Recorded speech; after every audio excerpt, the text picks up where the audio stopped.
السلام علیکم۔ انسانی حیات کی ابتدا طہارت ہے اور انتہا بھی طہارت ہے۔ اسے لا تعلقی زوال حیات ہے، اس کی پابندی صحت ہے، طہارت سے غفلت شکل حیات ہے۔ یہی وجہ ہے کہ نگاہ نبوت میں طہارت وسیع المعانی لفظ ہے۔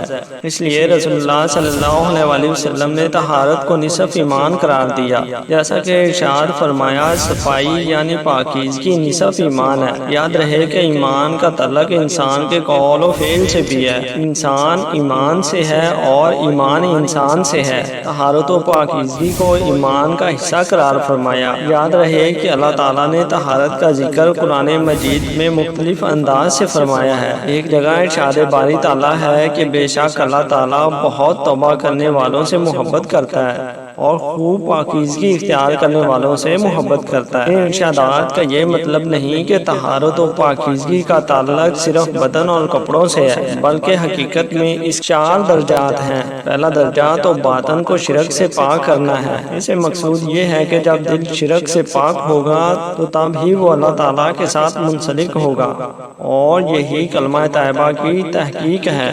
دوسرا درجہ حسد، تکبر، ریا، ہرس، عداوت وغیرہ کو دل سے پاک کرنا ہے، تاکہ دل تواضع، قناعت، توبہ، صبر، رجا اور محبت جیسے اچھے اخلاق سے آراستہ ہو جائے، اور یہ متقی لوگوں کے ایمان کا درجہ ہے۔ ناپسندیدہ اخلاق سے دل کو پاک کرنا نصف ایمان ہے۔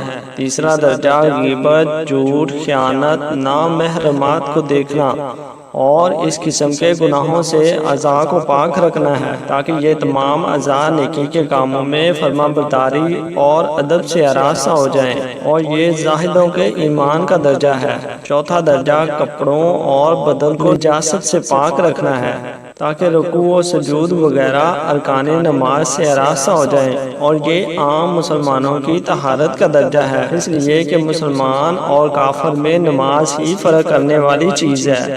تو یہ طہارت بھی نصف ایمان ہے۔ اس سے معلوم ہوا کہ ایمان کے 4 درجات پر پاکی نصف ایمان ہے۔ بدن اور کپڑوں کی طہارت و پاکیزگی کی طرف تو سب لوگ ہی متوجہ ہوتے ہیں اور اس کے لیے کوشش بھی کرتے ہیں، حالانکہ یہ تو آخری درجے کی پاکی ہے۔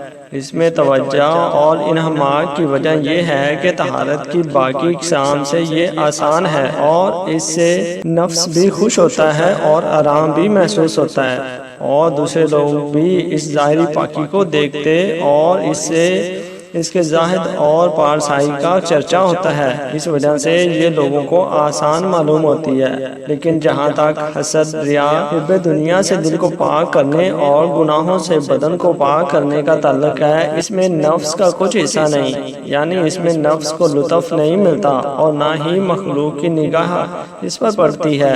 اس کے علاوہ فقہا کے مطابق ناپاک کپڑوں میں سونے کو درست فرمایا گیا ہے، یعنی بندہ ناپاک کپڑوں میں سو سکتا ہے۔ اس میں کراہت بتائی گئی ہے، یعنی یہ ناپسندیدہ عمل ہے اور طہارت کے تقاضوں کے خلاف ہے، اسی لیے چاہیے کہ ایسا کرنے سے اجتناب کیا جائے۔